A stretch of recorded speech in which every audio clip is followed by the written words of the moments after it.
dirahmati Allah, selama ini kalau kita sudah cerita wala ta'kulu amwalakum bainakum bil batil, janganlah kamu makan harta sesama kamu dengan cara yang batil, ya kan? Yang terbayang sama kita kalau cerita memakan harta ini, pertama pencuri, perampok, apa lagi Pak? Penipu, kemudian termasuklah memakan harta anak yatim. Terbayanglah di kepala kita pengasuh panti asuhan disumbang 10 juta, sunatnya 3 juta, ya kan? Itulah yang umpama terbayang sama kita memakan harta orang dengan cara yang batil. Tapi perlu diketahui Bapak Ibu yang dirahmati Allah, termasuk memakan harta orang dengan cara yang batil adalah tidak membagi harta waris sesuai dengan ketetapan Allah. Banyak kasus, minta izin Bapak Ibu, banyak kasus meninggal ayah oma, ini harta banyak. Jadi siapa yang paling besar nih, karena menganggap ini kalau dibagi sawit ayah nih, sawit ayah oma nih, ini maulah dijuali orang nih nanti nih, habis nanti nih harta ayah nih. Jadi macam mana? Harta tak dibagi, tetap dikelola secara bersama, ya, tetap dikelola secara bersama. Nanti adik-adik cuman mendapatkan gaji daripada hasil dari kelapa sawit yang dikelola ini. Jadi dipegangnya semua kekuasaan, surat tanah dipegangnya, kendali harta semua sama dia. Adik-adik itu cuman dibagi gaji. Asalkan korjalah kau bagianmu mengurus sawit yang sebelah sana, gajimu tiap bulan sekian, kau sebelah sana. Begitu dibuatnya. Ada kejadian begini Pak, ada Bu, banyak kejadian begitu. Dikuasainya, akhirnya Bapak Ibu, akhirnya sampailah saatnya orang tua adik beradik ada 5, adik beradik ada 5. Meninggallah adik yang nomor 3. Meninggallah adik yang nomor 3. Pada saat meninggal adik yang nomor 3, adik yang nomor 3 ini ada anaknya masih kocik-kocik, ada yang masih SD, SMP, TK, kecil-kecil lagi anaknya. Pada saat meninggal ini, pada saat itu harta belum juga dibagi, belum juga dibagi. Apa yang terjadi Bapak Ibu? Pertama, si abang zalim, zalim dia. Kenapa zalim dia? Karena harusnya si adik perempuan ini sudah bisa menikmati harta waris dari ayah omaknya sewaktu dia hidup. Contoh begini, ini kan tak semua orang hobi mengelola sawit Pak. Tak semua, walaupun sawitnya sekarang tinggi harganya. Udah berapa harga sawit? 2.400, kan tinggi itu. Iya, 2.400. Harga sawit tinggi, tapi tak semua orang hobi sawit. Jadi si adik ini umpama dia hobinya bisnis, jualan, berdagang lah, bisnis. Kalaulah dipertahankan dia mengelola sawit, disuruhnya orang megang sawit itu, toko-toko orang saja dia, di toko-toko yang gotanya saja. Aduh Pak, agak apa pula buah sawit kita ini, trek katanya, trek pula kata anggotanya, trek sawit kita ini. Jadi walaupun harga naik tapi sawit trek, yang harusnya kalau dikontrol manennya itu bisa dia dapat 10 juta sekali manen, terakhir disetor anggotanya cuman 5 juta. Toko-toko saja. Dia tak hobi sawit. Tapi pada saat itu anaknya yang nomor 1 mau kuliah kedokteran, anaknya nomor 2 mau masuk polisi, anaknya nomor 3 mau masuk kuliah di UI, anaknya nomor 4 mau masuk ke SMA yang bonafit, yang uang masuknya 40 juta umpama. Ini kan banyak keperluan dia. Kalaulah seandainya waktu itu begitu meninggal ayah omak langsung ada pembagian, dipegangnya memang harta itu, misalnya jatah dia 100 hektar kelapa sawit, dipegangnya lah 100 hektar. Harusnya ketika itu dia bisa manfaatkan harta peninggalan ayah omaknya ini untuk menyekolahkan anaknya. Dijualnya 10 hektar untuk yang masuk kedokteran, dijualnya 5 hektar untuk yang masuk kuliah, ya bisa. Tapi karena ini masih dikuasai dan tidak segera dibagi, sampai mati dia tak merasakan nikmat daripada pembagian harta. Baik Bapak Ibu yang dirahmati Allah, itulah kondisinya di tengah-tengah masyarakat kita, sehingga saya dalam beberapa kajian subuh di berbagai masjid ini selalu saya ingatkan, kenapa agak jarang pembahasan kita ini, ya. Tapi kalau kajian tasawuf, fikih ibadah, ya, bagaimana menyabar-nyabarkan sudah banyak. Tapi kalau yang menegaskan terkait ini masih jarang. Kenapa? Padahal kasus daripada ini banyak di masyarakat, cuman agak sogan-sogan menceritakannya. Padahal di keluarga awak sendiri kalau jujur pun banyaknya kejadian ini, yang sampai ke pengadilan agama, begaduh, bayar pengacara, banyak. Tapi jarang dikaji di tengah-tengah masyarakat.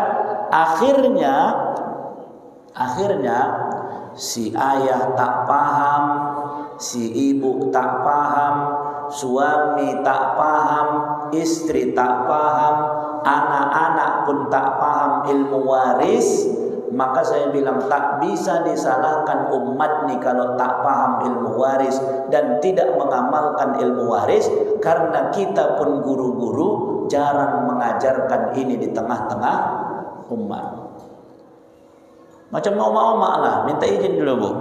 Oma-oma, ini ada juga kemarin tuh jamaah yang datang, Ustaz, kalau masuk Ustaz pengajian nanti di masjid kami, sampaikan Ustaz dulu masalah ini, masalah waris. Kenapa Bang? Oma kami dikuasainya harta, meninggal ayah orang tuh udah 10 tahun lebih, dikuasainya harta, padahal anak-anak masih mulai-mulai membangun lagi nih, mulai-mulai apalah, masih ekonominya belum kuat lah, masih goyang-goyang. Harta banyak, tapi dikuasai emak, anak-anak terus tak dikasih sama sekali. Kenapa? Emaknya membilang ini harta punya ayah sama emak, yang emak cari sama ayahmu selama hidup.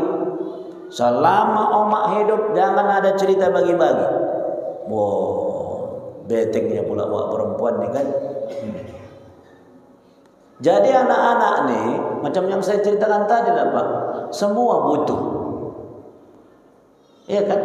Ada yang sudah mogap, pikir bapak mogap udah di sini air itu, udah begini-gininya lagi Bang, cicilan di mana-mana, udah mogap. Jadi akhirnya, ya, si istri, si emak ini tadi, kenapa dia begitu? Karena tak paham.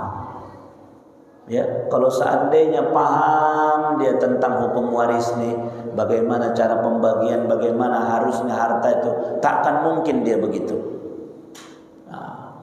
Begitu juga dengan suami meninggal istri. Ini banyak kejadian ini. Tak sedikit. Kalau emak-emak biasa kalau udah janda jarang itu kawin lagi, kalaupun ada satu-satu, ya kan Bu? Karena emak-emak ini prinsipnya suamiku dunia, suamiku juga di akhirat. Aku pengen aku Ustaz, itulah suamiku sampai ke surga. Kata wak perempuan, dalam hati wak laki-laki, emak, udahlah di dunia jumpa kau, jumpa pula lagi di surga. Dah. Jadi tak sedikit ini wak laki-laki nih, suami-suami nih juga yang tak paham tentang pembagian harta. Banyak seorang ayah yang akhirnya putus silaturahim dengan anak, begaduh dengan anak, gara-gara ketika meninggal omak orang tuh, si ayah nih kemudian kawin lagi, tapi harta si omak belum dibagi. Banyak gitu Bu. Oh banyak pula ya. Banyak kejadian. Makanya Ini bukan mengajari, ini cuma tips saja ini Pak, tips saja. Mana tahu, ya kan? Saya sampaikan itu di mana-mana. Kalaupun ada yang berniat hendak kawin lagi, kalau meninggal nanti ibu, boleh nyawa laki-laki kawin lagi? Boleh, ya kan? Nah, tak boleh. Siapa kawan wak laki-laki bercerita, ya kan? Dah. Kalaupun ada niat mau mengganti, ada niat mau kawin lagi setelah meninggal istri yang pertama, baiknya mana harta istri bagi dulu sama anak-anak tu. Karena yang membuat anak-anak tu marah, bayangkan ibu lah, taunya itu awak golang-golang omak awak, tahu-tahu omak pengganti pula lah yang memakai golang tu. Oh, yang sakitan itu, bosar pula golangnya. Itu pula ya. Kalau kocik tadi cincin, bantil sama kau kata waktu. Ini bosar pula golang. Ada yang sebegini, ada lagi yang golang kocik-kocik tapi sampai ondak ke siku golangnya. Banyaknya. Oh, belum lagi paunnya yang di sini kan, Bu. Apa yang namanya nih? Yang macam jengkol di sini tuh. Itulah yang dipakai omak pengganti. Apa tak marah anak-anak tuh? Tapi kalau seandainya wak laki-laki bijaksana, udah setahun 2 tahun meninggal wak perempuan, diundangnya lah anak-anak makan ke rumah. Makan dulu kita, makan. Begitu siap makan malam ketawa-ketawa. Jadi begininya, Amang, kamu kan paham, omak kamu sudah tak ada, ya kan? Omak kamu sudah tak ada, kamu pun semuanya sibuk dengan keluarga masing-masing. Ayah sendiri di rumah nih, kau ucok paling hari raya lah kau pulang, kau paling sebulan sekali lah bisa datang, ya kan? Yang mencucikan baju ayah pun laundry lah, yang memasakkan ayah pun catering lah, tidurlah ayah sendiri malam di rumah nih. Beginilah bosan rumah kata wak laki-laki. Jadi begini, ini udah ayah catatkan pembagian harta omakmu. Inilah dia, harta ayah sama omak. Kalau dalam kompilasi hukum Islam ada namanya harta bersama, harta yang didapat setelah menikah. Ada harta yang asli dibawa istri sebelum menikah. Umpama si istri ini sebelum menikah sama wak laki-laki udah kaya kian, udah ada rumahnya warisan dari ayahnya, udah ada dia beli kereta, udah ada dia punya kos-kosan, udah kaya kian. Itu harta pribadi omakmu. Inilah dia.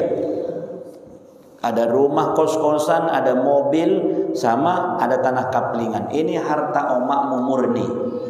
Adapun harta ayah sama omak bersama, ayah menikah sama omakmu tahun 80, ya, tahun 80 lah menikah sama omakmu. Dapatlah kami setelah menikah itu rumah. Inilah rumah ini yang kita tempatin. Apalagi ini golang-golang omakmu, cincin, gelang, kalung segala macam, inilah dia. Apalagi ini segala macam yang sifatnya harta bersama yang didapat setelah pernikahan, kumpulkan. Di total harta orang itu adalah misalnya 2 miliar. Ya kan? Harta bersamanya. Tanah, rumah, mobil segala macam dihitung 2M. Maka kalau dalam kompilasi hukum Islam, begitu meninggal bagi 2 dulu. Berarti kalau 2M, 1M sama 1M. Bagian amakmu inilah golang-golangnya plus 1M. Bagian ayah 1M. Udah. Dari 1M bagian omakmu, ayah masih dapat lagi. Apa lagi dapatnya? Walakum nisfu fa in kana lahunna waladun falakumur rubu'u mimma taraktum. Bagian kamu suami-suami 1/4 dari harta istrimu apabila istrimu punya anak. Maka dari 1M ini masih ada lagi hak ayah di situ 1/4. Jadi bagian daripada suami wak laki-laki ini 1M plus 1/4 dari 1 M. 1/4 dari 1 M berapa itu? 250. Dah. Jadi inilah nak, inilah amang, harta omakmu sudah ayah keluarkan semua. Inilah bagi-bagi kamulah. Bagian anak laki-laki 2 kali bagian anak perempuan. Maka kau ucok bagianmu sekian, kau butet bagianmu sekian. Udah aman. Begitu dibagi nih Pak, kira-kira sonyum gak orang tuh? Oh, sonyum gak orang tuh? Sonyum, udah sonyum aja ada orang tuh. Udah terpikir sama orang tuh, mak cair kan begitu kan? Cair dah. Udah begitu senang orang tuh, jadi begininya. Barulah masuk. Jadi ayah pun pingin juga ayah ada kawan-kawan ayah menonton TV, ada kawan-kawan ayah belanja ke pajak, kata wak laki-laki. Jadi apa maksud ayah ini? Itu janda seberang rumah kita ini katanya pula. Dia janda ayah duda di masa-masa tua begini, cocok juga kami sama-sama berjalan subuh ke masjid bayar katanya. Anak-anak ini pun ditengoknya wak perempuan tu pun eloknya. Elok. Kalau begitu cocoklah ya. Kalau memang apa ya, biar ada kawan-kawan ayah. Terakhir setuju anak, tak ada yang menolak. Kenapa? Sudah tak ada lagi yang dikhawatirkan orang tu. Anak-anak ini kan marahnya terkadang ayahnya kawin lagi, yang dikhawatirkan orang tu omak pengganti ini menguasai. Kan itu yang ditakutkan. Oh, mak sempat kawin lagi ayah kami ini, mak dia sajalah menikmati ini.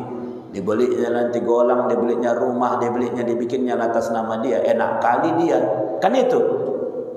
Tapi kalau seandainya udah dibagi sama anak-anak, itu inilah bagian omak kamu. Ini bagian ayah. Kalau sudah begitu, insya Allah.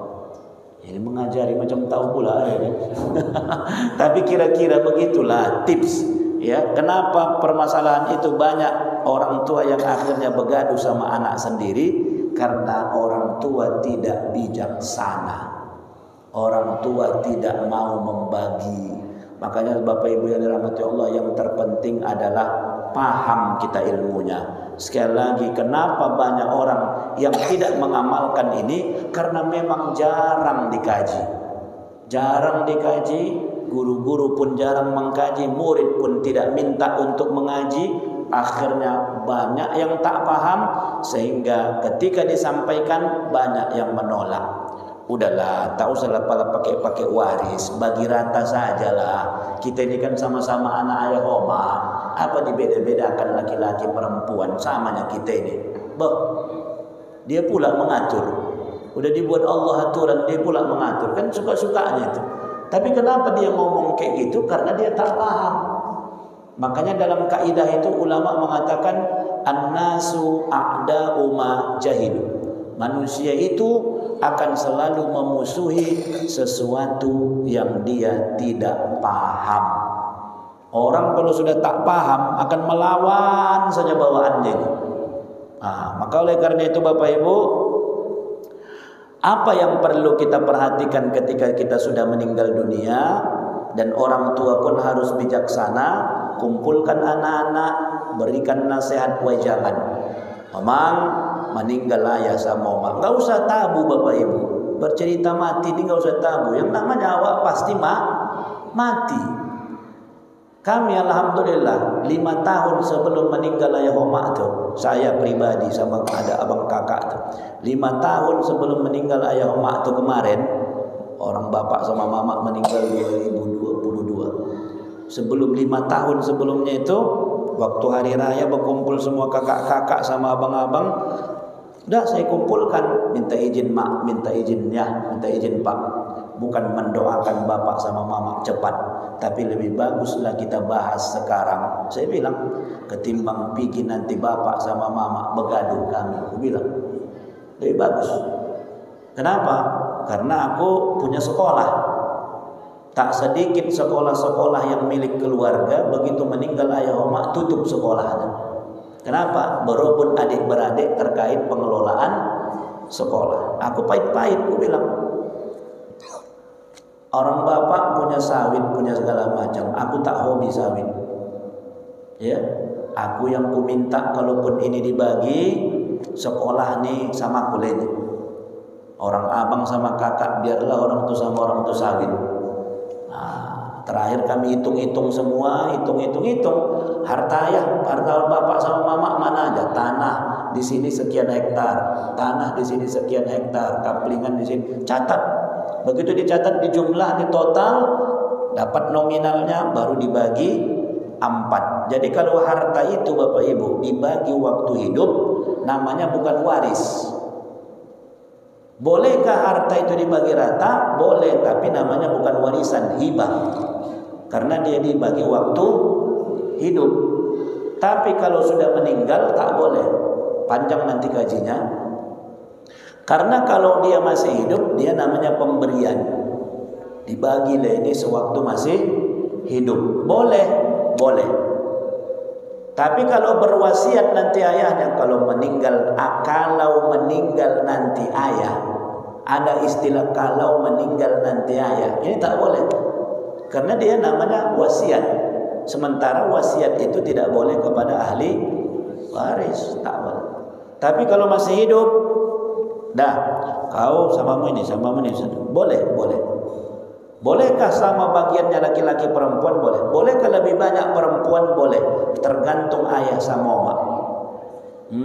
Misalnya yang mengurus ayah sama mak waktu sakit, anak perempuan nomor 2, dilobikan sama dia. Kenapa dilobikan? Selama ini membeli makan, membeli pempes, berobat segala macam, duit dia saja, umpama. Boleh.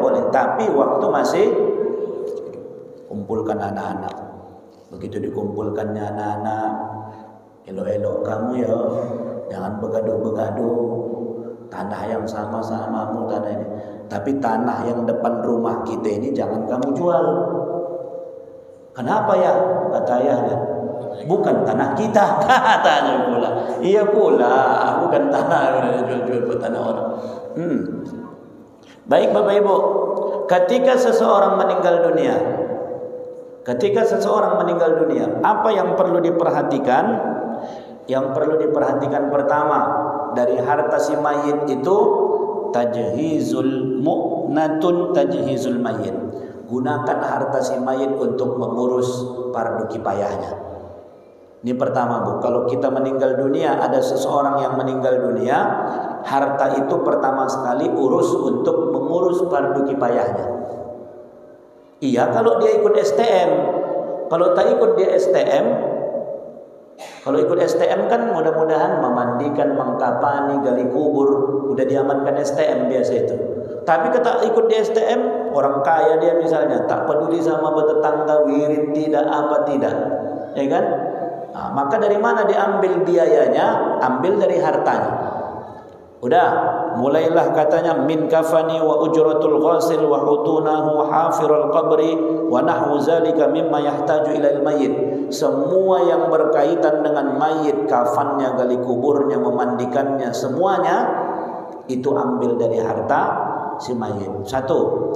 Yang kedua, harta si mayit apabila dia meninggal, gunakan untuk ad-duyun al-muta'alliqah bitirkah, hutang. Hutangnya pertama kepada Allah. Hutang ini ada 2 Bapak Ibu, hutang sama Allah sama hutang sama manusia. Ada rupanya hutang sama Allah Bu, ada. Bagaimana hutang sama Allah? Waktu hidup puasanya tak sempurna, udah sakit-sakitan, akhirnya dia bayar fidyah. Tapi sebelum dibayarkan fidyahnya meninggal dia, maka dia masih punya hutang untuk membayar fidyah. Itulah termasuk hutang sama Allah. Harusnya setiap tanggal 10 manen langsung bayar zakat sawit. Tapi tanggal 11 meninggal dia, ya kan? Maka zakatnya yang belum dibayarnya itu termasuk utang sama Allah. hitung berapa zakat dia yang selama hidup harusnya dikeluarkan, belum juga dikeluarkan, keluarkan zakat. Apalagi kalau ada seandainya nazar, bernazar buat perempuan, lulus anakku nanti P3K, ku santuni 100 anak yatim katanya. Padahal begitu lulus anaknya, tak sempat dia bikin syukuran mengundang anak yatim, meninggal buat perempuan, nazar. Ya, maka ambil dari hartanya itu berapa mau disantuni? 100 anak yatim. Berarti ambil berapa? Bayarkan nazar, utang omak sama Allah. Nah, itu utang sama Allah. Yang ketiga, utang sama manusia. Kalau utang sama manusia ini dah paham lah kita ni Bapak Ibu ya. Makanya kalau bisa, kalau ada utang-utang awak catat supaya tahu nanti anak-anak tu kemana saja utang tu harus dibayar. Makanya kalau Imam Al-Ghazali dicatatnya utang tu ditempelkan di dekat tempat tidur tu gam. Iya, supaya tahu anak mana tahu tidur awak tak bangun-bangun, udah tahu orang tua utang kemari. Cuman aku khawatir kalau dibikin catatan utang di samping tempat tidur, waktu pula yang tak bisa tidur. Oh, macam mana dan cicilannya kan? Dah. Jadi harta itu Bapak Ibu, pertama urus jenazah, utang kepada Allah, yang ketiga utang kepada manusia, barulah yang keempat nanti termasuk wasiat. Wasiat ini agak panjang pembahasannya, tak cukup waktu kita ini, kita cukupkanlah dulu sampai sini. Bapak Ibu yang dirahmati Allah, yang penting meninggal seseorang, urus jenazah, bayar utang sama Allah, utang sama manusia, baru yang keempat wasiat. Agak panjang pembahasannya. Intinya Bapak Ibu, pelan-pelan kita pahami, kita pelajari, karena dari sekian banyak hukum aturan yang telah Allah tetapkan, bahwa kita orang yang beriman itu sifatnya adalah sami'na wa ata'na, dengar, patuh, karena tidak ada yang dibuat Allah kecuali untuk kebaikan kita. Patuh saja. Terkait ketidakpahaman kita, jangan karena kita tidak paham kemudian kita menolak hukum Allah. Bagian anak biasanya perempuan ini banyak, kenapa sama kami laki-laki beda bisa pula berbeda? Itu enggak, sudah tidak ranah kita untuk mengomentarinya itu, karena memang Allah lah yang membuat keputusan, itu aturannya. Ya, panjang lagi pembahasan kita Bapak Ibu, pelan-pelan, sehingga nanti saya berharap pertemuan yang akan datang, kalaupun ada permasalahan waris, boleh dicatatkan apakah di kertas atau di japri ke WA saya, nanti siap kita kajian, kita bahas. Ya, Ustaz, kami begini, harta yang ditinggalkan seperti ini, bagaimana pembagiannya? Ya, jadi satu hari pertemuan, satu kasus. Ya, kalau kira-kira agak sensitif dan perlu, ya, datang Bapak Ibu, karena banyak juga begitu yang datang ke rumah langsung bertanya, banyak Bu. Atau saya diundang, Ustaz, datanglah Ustaz, kami lagi berkumpul ini di rumah, adik beradik, makan dulu kita, habis makan nanti Ustaz jelaskan. Jadi alhamdulillah Pak, jadi banyak yang begitu. Dari menghitung-hitung harta orang ya Pak Rahman, hitung. Jadi yang ku hitung-hitung itu kadang sampai miliar uangnya orang itu yang dihitung-hitung.